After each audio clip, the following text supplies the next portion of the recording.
Veg versus non veg, कौन सा खाना खाने वाले लोग ज्यादा ताकतवर, ज्यादा स्मार्ट और इंटेलिजेंट, ज्यादा एक्टिव और ज्यादा लंबी जिंदगी जीते हैं? जैसे गाय फॉर एग्जाम्पल घास खाती है और शेर मटन, वैसे एक इंसान की नेचुरल बायोलॉजी के हिसाब से हमें क्या खाना चाहिए, वो क्या खाने के लिए बनी है? फल और सब्जियां या फिर जानवरों का मांस? क्योंकि हमारा जो नेचुरल फूड होगा वही हमें एक फिट और लंबी जिंदगी देगा, राइट? वेल जरा इन पर नजर डालिए। यह है जॉर्डन पीटरसन, एक बहुत ही फेमस साइकोलॉजिस्ट। इनके कहने में जब से इन्होंने खाने में स्ट्रिक्टली सिर्फ और सिर्फ नॉन वेजिटेरियन फूड खाना शुरू किया, जिसे कार्निवोर डाइट भी कहते हैं, इनका वजन 50 पाउंड कम हो गया और इनके शरीर के सारे प्रॉब्लम्स गायब ही हो गए। What else has changed? Well, I lost 50 pounds like instantly and kept it off. You know, I don't like to propagate it, but this diet seems to have stopped all of that. I don't have psoriasis. All of the patches have gone. Yeah.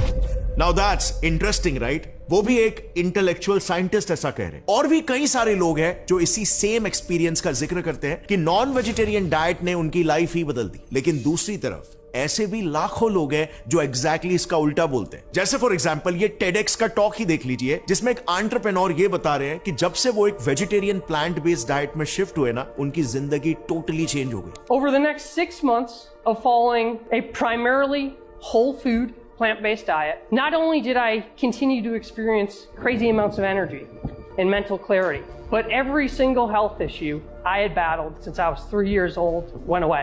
अब इसी video के नीचे भी अगर आप comments देखोगे, ढेर सारे कमेंट्स आपको मिलेंगे जो ऐसे ही सिमिलर एक्सपीरियंस को शेयर करते हैं। तो आखिर यहां पर सच क्या है भाई?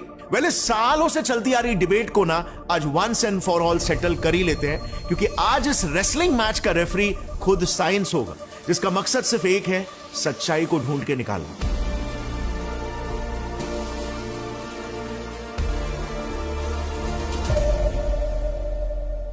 एंड ऑनेस्टली स्पीकिंग इसे सेटल करना ही होगा हमें, क्योंकि आजकल कई लोग सोशल मीडिया से हाफ इंफॉर्मेशन लेकर अपने फेवरेट इन्फ्लुएंसर्स से इन्फ्लुएंस होकर एक्सट्रीम डाइट्स पर भी जा रहे हैं, जो उनकी जान तक ले रहा है। जैसे फॉर एग्जांपल ये केस ले लो जो लास्ट ईयर हुआ। एक 39 इयर्स के रशियन फूड इन्फ्लुएंसर ज़ाना सैमसोनोवा अचानक से वन फाइन डे चल बसी, और जब पोस्टमार्टम की रिपोर्ट सामने आई तो पता चला she was severely malnutrition. और वजह जानते हो क्या थी?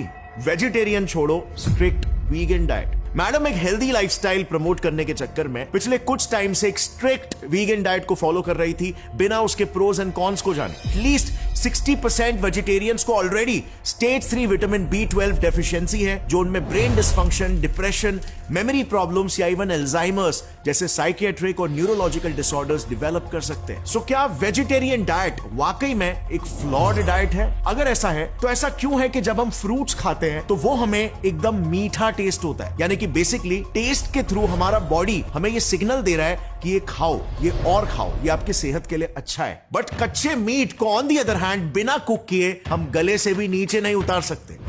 तो मीट हमारा नेचुरल फूड कैसे हो सकता है? हिस्टोरिकली इंसान आखिर क्या खाने के लिए बना था, और आज के समय में हम वो कौन कौन सी गलत चीजें खा रहे हैं जो हमारे खाने के लिए कभी बनी ही नहीं थी? वेल, इन सभी सवालों के जवाब जानने के लिए ना हमें इतिहास में पीछे जाना होगा, उस दौर में जब हमारे सबसे पहले पूर्वज ने इस पृथ्वी पर अपना कदम रखा था। उस समय उनका सबसे पहला खाना आखिर क्या था? सो कहानी कुछ ऐसी है कि आज से करीब 66 मिलियन साल पहले जब पृथ्वी डायनासोर्स के एक्सटिंक्शन से ऑलमोस्ट रिकवर कर चुकी थी, तब चारों ओर काफी घने जंगल हुआ करते थे और हर जगह बस फल ही फल हुआ करता था। अब ऐसे में हुआ कुछ यूं कि उन दिनों एक ऐसा नया जीव विकसित हुआ जिसके हम इंसानों जैसे पंजे हुआ करते थे, मगर दिखने में वो किसी चूहे और स्क्विरल का मिक्स ब्रीड लगता था। ये था दुनिया का first primate, can you believe it? और यही हमारा पहला पूर्वज था, जिसका नाम था परगेटोरियस। ये प्राइमेट जो आज के सारे बंदर, एप्स और ह्यूमंस का फर्स्ट कॉमन एंसेस्टर था, माना जाता है मेजरली सिर्फ फल खाया करता था। अब पता चला हमें फल इतना मीठा क्यों लगता है, क्योंकि फल हमारा सबसे प्राचीन खाना है। और इसीलिए आप ये भी देखोगे कि ज्यादातर मांसाहारी जानवरों के स्वीट टेस्ट के रिसेप्टर्स या तो होते नहीं है या तो वो इनएक्टिव होते हैं। वो फलों की स्वीटनेस को टेस्ट नहीं कर पाते, फील नहीं कर पाते जिस तरीके से हम कर पाते। सिर्फ हम इंसान और बंदर इतने मिलियंस ऑफ ईयर्स के एवोल्यूशन के बाद भी आज भी फलों की स्वीटनेस को एंजॉय कर सकते हैं। ऑल इन ऑल साइंस के हिसाब से इसमें कोई डिबेट नहीं है कि हमने शुरुआत वेजिटेरियन डाइट से ही की थी। But does this actually prove कि आज के तारीख में भी हमारा शरीर सिर्फ और सिर्फ वीगन डाइट के लिए ही बना है? Well, not up till now. आज से करीब 15 मिलियन साल पहले पर्गेटोरियस के डिसेंडेंट्स कुछ इस तरह से इवॉल्व होने लगे कि उनका शरीर कुछ और रफ चीजों को भी डाइजेस्ट करने लगा, जिस वजह से अब उनकी वीगन डाइट डाइवर्सिफाई होने लगी और वो फ्रूट्स के अलावा ठोस सीड्स, नट्स, रूट्स और बाक भी खाने लगे। एंड अकॉर्डिंग टू साइंटिस्ट, इसका प्रूफ हम फर्स्ट होमोनिन यानी कि फर्स्ट मॉडर्न ह्यूमंस के सबसे पहले एंसेस्टर सहेलैंथ्रोपस चैंडेंसिस और ऑस्ट्रेलोपिथेकस स्पीशीज में देख सकते हैं, जिनसे बाद में सारे होमो स्पीशीज इवॉल्व हुए। इन दोनों के डेंटल स्ट्रक्चर्स में आप देख सकते हो, इन दोनों के ही कैनाइन्स शायद इसी डाइट से इवॉल्व हुए होंगे, जो कि काफी छोटे हुआ करते थे और दांतों पर मौजूद प्रोटेक्टिव व्हाइट कोटिंग यानी कि एनामल काफी थिक हुआ करता था, जो यूजुअली उन जानवरों में होता है जिनको रेगुलरली कड़क सीड्स और नट्स को चबाना पड़ता है। प्लस साइंटिस्टों को इनके दांतों के सरफेस पर जिस तरह के माइक्रोस्कोपिक पिट्स और स्क्रैचेस मिले हैं, वो भी इसी तरफ इशारा करते हैं कि सीड्स और नट्स उनके डाइट का एक रेगुलर पार्ट हुआ करता था। कहने का मतलब बेसिकली ये है कि जब हमारी प्रजाति सभी बंदर प्रजातियों से अलग हुई, उसके बाद भी मॉडर्न ह्यूमंस के एंसेस्टर्स पूरी तरीके से शाकाहारी ही थे।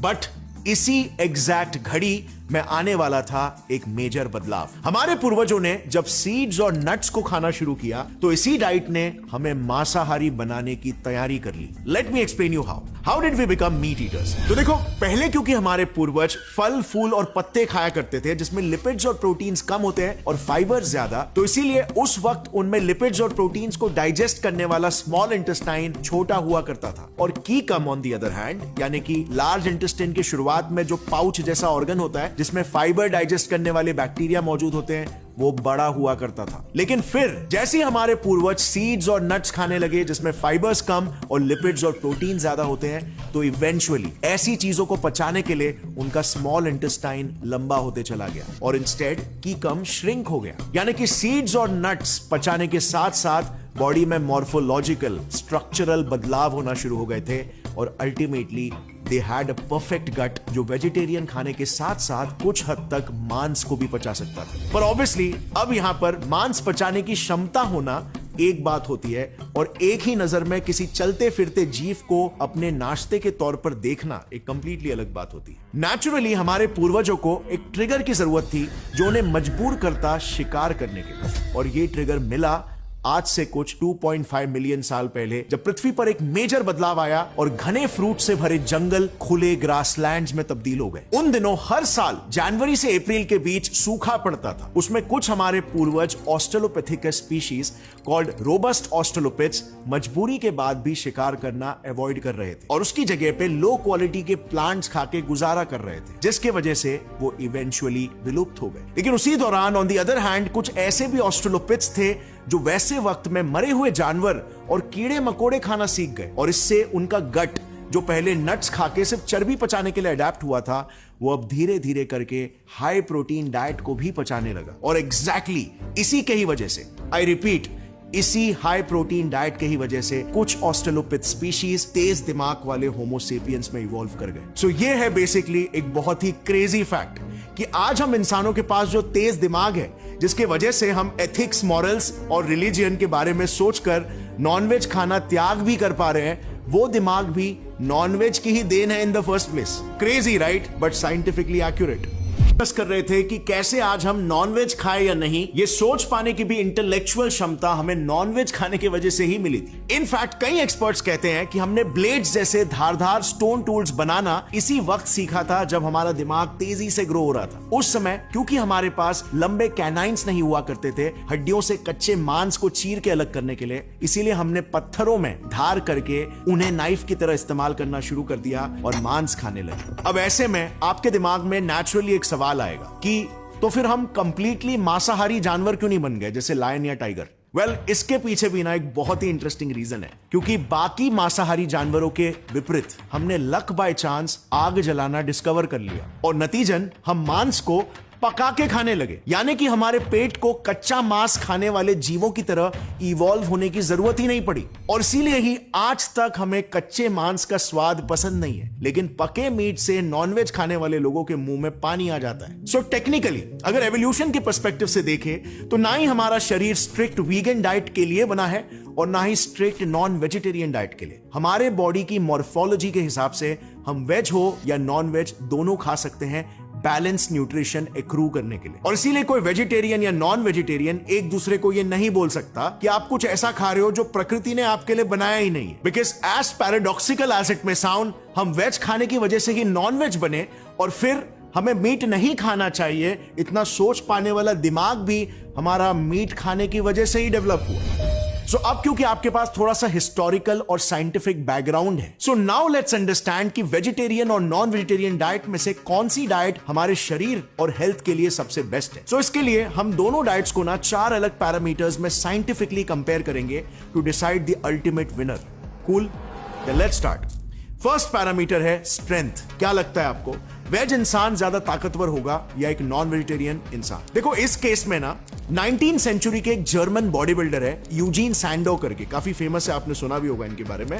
उन्हें father of modern body building कहा जाता है। ही ऑलवेज सेड कि एक हाई मीट वाला डाइट जिसमें अंडे, दूध जैसे बाकी एनिमल प्रोडक्ट्स भी इंक्लूडेड है, वो हमेशा बेस्ट होती है for muscle growth and for strength. और इस क्लेम को आज 21st सेंचुरी की एक स्टडी भी काफी स्ट्रांगली बैक करती है। Journal of international society of sports nutrition में पब्लिश्ड ये स्टडी कहती है कि एनिमल डिराइव्ड वे प्रोटीन्स में शाकाहारियों के प्रोटीन सोर्सेज जैसे फॉर एग्जांपल सोय प्रोटीन से एटलीस्ट 30% ज्यादा एमिनो एसिड्स होते हैं, बोथ एसेंशियल और ब्रांच चेन्ड एमिनो एसिड्स। और इसीलिए पोस्ट वर्कआउट मसल रिपेयर में एनिमल डिराइव्ड प्रोटीन्स हमेशा प्लांट डिराइव्ड प्रोटीन से बेहतर होते हैं। प्लस 2016 के एपिक ऑक्सफोर्ड स्टडी ने भी इसे कंफर्म किया है कि मसल मास को मेंटेन करने के लिए मीट ईटर्स के पास एक एडेड एडवांटेज होता है ओवर वीगन्स। और इसीलिए जॉर्डन पीटरसन का भी एक्सपीरियंस एक कार्निवोर डाइट में कुछ ऐसा ही रहा। पर रियलिस्टिकली स्पीकिंग मसल से भी ज्यादा ताकत हमारी हड्डियों पर निर्भर करता है, राइट? क्योंकि अगर आप पतले हो फिर भी आप एक गैस सिलेंडर उठा सकते हो इफ यू पुश योरसेल्फ। लेकिन अगर आपको लेट्स से आर्थराइटिस या बोन कैंसर जैसी कोई बोन डिजीज है, फिर चाहे आप कितने भी मस्कुलर क्यों ना हो,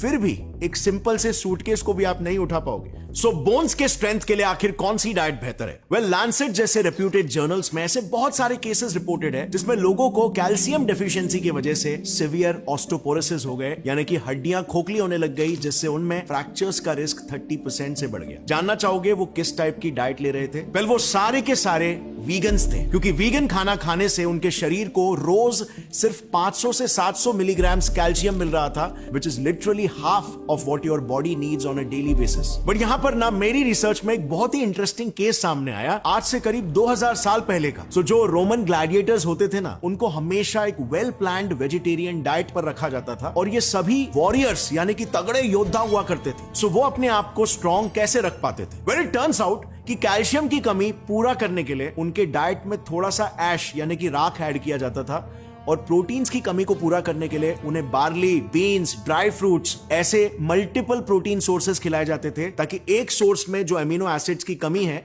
वो दूसरे सोर्स से पूरी हो सके। यानी कि बेसिकली कंक्लूजन ये है कि स्ट्रेंथ के केस में non vegetarian diet is slightly better than veg diet, क्योंकि कंप्लीट सोर्स ऑफ न्यूट्रिशन मिल जाता है। लेकिन अगर आप एक वेजिटेरियन हो और थोड़ी प्लानिंग से multiple plant based protein sources consume करते हो जिसमें कैल्शियम की मात्रा भी ज्यादा है, तो आप फिर भी गुड टू गो रहोगे। बट इंपॉर्टेंट ये है कि ये अवेयरनेस हर वीगन या वेजिटेरियन में होनी चाहिए और अपने डाइट को उस हिसाब से आपको एक्टिवली क्राफ्ट करना होगा। वीगन डाइट को चांस के भरोसे छोड़ना यहां पर अपने हेल्थ को चांस के भरोसे छोड़ने जैसा होगा। अब बात करते हैं सेकंड पैरामीटर की, जो है परफॉर्मेंस, जिसमें आता है एंड्योरेंस और स्टैमिना। अब इसमें आपको क्या लगता है कौन जीतेगा? चलो देखते हैं। सो एक अमेरिकन अल्ट्रा मैराथनर है स्कॉट जुरेक करके। इन्होंने 161 किलोमीटर का वेस्टर्न स्टेट्स एंड्योरेंस रन और 217 किलोमीटर का bad water ultra marathon run दोनों जीता है। उन्होंने अपनी एक बुक ईट एंड रन में यह कहा कि उन्होंने ये सारे अल्ट्रा मैराथन्स एक प्लांट बेस्ड डाइट की वजह से जीते। सिमिलरली मेक्सिको के जो टारा ह्यूमारा लोग होते हैं, जिनको स्पेसिफिकली उनकी लॉन्ग डिस्टेंस रनिंग एबिलिटीज के लिए दुनिया भर में जाना जाता है, वो भी ज्यादातर डाइट में कॉर्न, बीन्स, स्क्वैश और चिया सीड्स जैसे फूड्स खाते हैं। अब आखिर ऐसा क्यों? वेजिटेरियन डाइट का स्टैमिना और एंड्योरेंस से क्या रिलेशन है और नॉन वेजिटेरियन डाइट में क्या डिसएडवांटेज है? तो मेनली इसके दो रीजंस हैं। एक है डिहाइड्रेशन और दूसरा है एनर्जी यूटिलाइजेशन। डिहाइड्रेशन इसीलिए बिकॉज शरीर में जब प्रोटीन्स मेटाबोलाइज होते हैं तो उससे यूरिया बनता है एज अ बाय प्रोडक्ट, और यूरिया को एज यू नो एक्सक्रीट कराने में बहुत ज्यादा पानी लगता है। अब non veg diet being a high protein diet, वो शरीर का बहुत सारा पानी वेस्ट कर देता है और इसीलिए जल्दी डिहाइड्रेट होने की वजह से लोग एंड्योरेंस एक्टिविटीज में ज्यादा देर तक टिक नहीं पाते। एक और एक इंटरेस्टिंग फैक्ट यहां पर यह है कि vegetarian diet high carbohydrate diet होता है और 1 ग्राम कार्बोहाइड्रेट 3 ग्राम वाटर को बॉडी में रिटेन करता है, तो आपको एक्स्ट्रा हाइड्रेशन प्रोवाइड करता है जो कि आपको लॉन्ग डिस्टेंस रन में काम में आता है। अब बात करते हैं दूसरे रीजन की, जो है एनर्जी एफिशिएंसी की। अगर मैं स्टैमिना की बात करता हूं तो आपके दिमाग में कौन सा जानवर आता है? आपके दिमाग के घोड़े दौड़ने लगते हैं, राइट? मेरा मतलब है आपके दिमाग में घोड़ा आता है। बात यह है ना कि मोस्टली सभी कार्निवोर्स में भी छोटे स्प्रिंट्स में फास्ट जरूर भाग लेंगे जैसे चीता, मगर वो लंबी दूरी तक सस्टेन नहीं कर पाते। एक मेजर रीजन इसके पीछे ये है कि कार्निवोर्स मोस्टली कार्बोहाइड्रेट्स को नहीं बल्कि फैट्स को एनर्जी सोर्स की तरह यूज करते हैं, जो बहुत स्लोली एनर्जी में कन्वर्ट होता है। And on the other hand vegetarian diet carbohydrates जैसे ग्लूकोज और फ्रुक्टोज से लोडेड होते हैं, जो बॉडी को सस्टेन्ड और इजीली अवेलेबल एनर्जी प्रोवाइड करता है ब्लड ग्लूकोज और लिवर ग्लाइकोजन के फॉर्म में, जो वेजिटेरियंस को एडवांटेज देता है over non vegetarians. Non veg food में कार्बोहाइड्रेट्स नहीं बल्कि फैट्स और प्रोटीन ज्यादा मात्रा में होता है, जो बॉडी रेडीली इस्तेमाल नहीं कर सकता एनर्जी के लिए। और इसीलिए एनिमल वर्ल्ड में अगर आप देखोगे ना तो आपको एक इंटरेस्टिंग कहानी दिखेगी। कार्निवोर्स ने मसल पावर के लिए एनर्जी का ट्रेड ऑफ किया। ऑल इन ऑल एंड्योरेंस के केस में vegetarian diet is always better than non vegetarian diet. अब बात करते हैं थर्ड पैरामीटर की, जो है कॉग्निटिव फंक्शंस यानी कि ब्रेन पावर की। अब देखो, हमने एवोल्यूशन वाले पार्ट में ये ऑलरेडी डिस्कस कर लिया है कि हमारे दिमाग का विकास हो ही पाया जस्ट बिकॉज हमने मांस खाना शुरू किया। हमें मांस खाने से ज्यादा प्रोटीन्स और न्यूट्रिशन डेंस कैलोरीज मिलने लगे, जिसने हमारे ब्रेन डेवलपमेंट में एड किया और हम होमो सेपियंस में इवॉल्व हो पाए। ऑल्सो हमने ये भी जाना कि एक vegan diet stage 3 vitamin B12 deficiency cause करती है, लेकिन शायद आपको इसका अंदाजा नहीं होगा कि डेफिशिएंसी के कितने सीरियस इफेक्ट्स हो सकते हैं। आपको याद होगा हमने अपने इस वाले लास्ट वीडियो में कहा था कि एक डीएनए मीथाइलेशन करके प्रोसेस होता है, जो आपके जीन एक्सप्रेशंस यानी कि जीन्स बॉडी को जो सिग्नल्स देते हैं उन्हें ऑन या ऑफ करता है।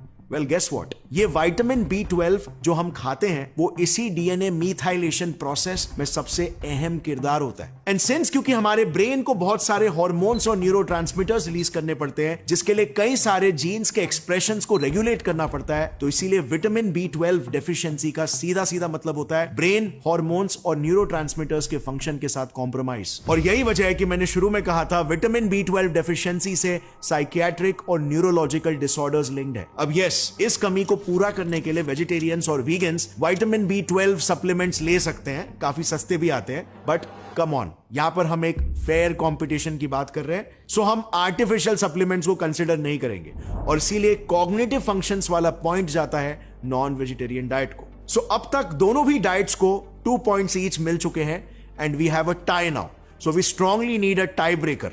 सो बढ़ते हैं final and the most important parameter की तरफ, the fourth parameter, diseases and longevity, यानी कि ज्यादा लंबी उम्र कौन जिएगा।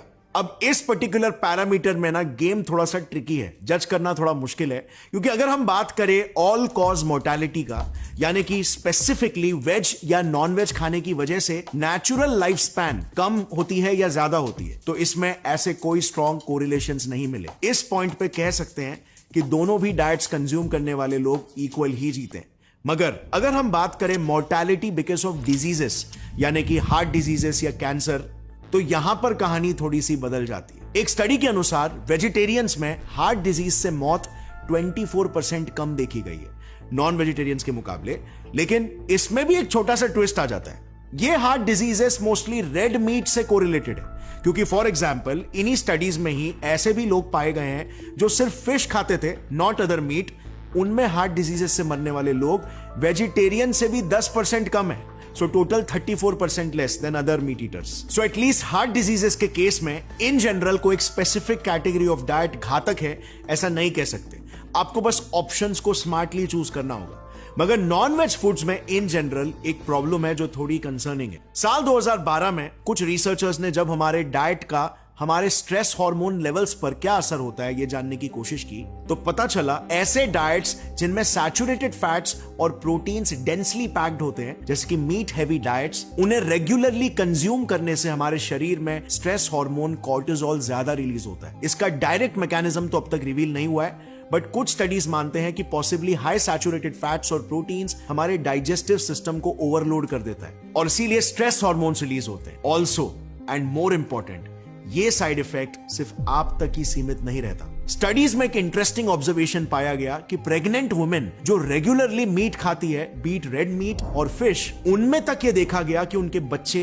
हाई बीपी के साथ पैदा होते हैं because of high cortisol levels. Plus there is a risk of cancer as well. International agency for research on cancer और WHO दोनों ने रेड मीट यानी कि बीफ, पोक, गोट, लैम्ब, हॉर्स, इनको कई सालों से पॉसिबल कार्सिनोजेंस की लिस्ट में शामिल करके रखा हुआ है, क्योंकि ऐसे 500 से भी ज्यादा स्टडीज मिले हैं जो बताते हैं कि रेड मीट अनेकों तरह के कैंसर्स को कॉज कर सकता है, स्पेशली कोलोरेक्टल कैंसर जिसमें ब्लडी स्टूल्स निकलते हैं। रिसर्चर्स ये भी बताते हैं कि पर 100 ग्राम्स ऑफ रेड मीट आपकी लाइफ में कैंसर का रिस्क 17% से बढ़ा देता है। ये इसीलिए होता है क्योंकि जब हम रेड मीट को कुक करते हैं तो उसमें नेचुरली जो high amounts of nitrate compounds होते हैं वो हीट से एन नाइट्रोजो कंपाउंड्स NOCs में कन्वर्ट हो जाते हैं जो कि कार्सिनोजेनिक होते हैं। ये NOCs बेसिकली जब बनते हैं तो हमारे पेट के इनर लाइनिंग के सेल्स को डैमेज करते हैं जो कि कोलोरेक्टल कैंसर कॉज कर सकता है over a long period of time. So अगर एक लंबी उम्र जीना आपका मेन गोल है तो एक majorly vegetarian diet, plant based diet, provided कि आपको सारा न्यूट्रिशन मिल रहा है, कंज्यूम करना आपका बेस्ट ऑप्शन होगा।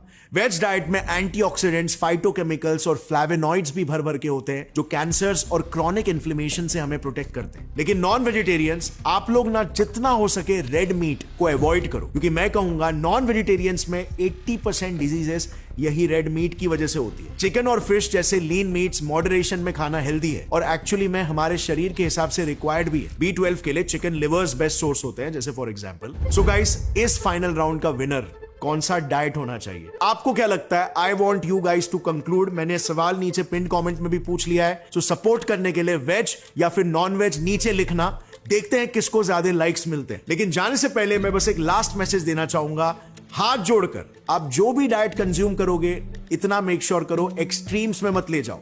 अगर आप वीगनिज्म चुन भी रहे हो तो एटलीस्ट मेक श्योर करो कि आपको सप्लीमेंट्स के थ्रू वो सारे न्यूट्रिएंट्स मिल रहे हैं। हालांकि कई डॉक्टर्स और न्यूट्रिशनिस्ट के अनुसार वीगन डाइट में इवन सप्लीमेंट से भी न्यूट्रिएंट्स लेना फिर भी काफी चैलेंजिंग है। ऐसे बहुत सारे न्यूट्रिएंट्स हैं जो वीगन डाइट में लैकिंग है, जैसे omega 3 fatty acids, iron containing heme groups, zinc, calcium, creatine, carnosine, taurine etcetera. ये न्यूट्रिएंट्स आपको वीगन डाइट से सफिशिएंट क्वांटिटी में नहीं मिलते और इनकी डेफिशिएंसी आप में anaemia, weak bones, muscle wasting और ऐसे सैकड़ों कंडीशंस क्रिएट कर सकती है। So craft your diet accordingly. Be more proactive with planning your diet. Don't forget, at first we make choices and then our choices make us. And this holds most true with what we eat. So friends, अगर इस video से आपको कुछ भी नया सीखने मिला तो जितना हो सके इस वीडियो को अपने फ्रेंड्स और फैमिली मेंबर्स के साथ शेयर करो। Let's spread scientific education of our diet and nutrition. और इंडिया में हमें मिलकर एक साइंटिफिक टेम्परामेंट तो डेवलप करना ही है जो हम सब मिलकर ही कर पाए।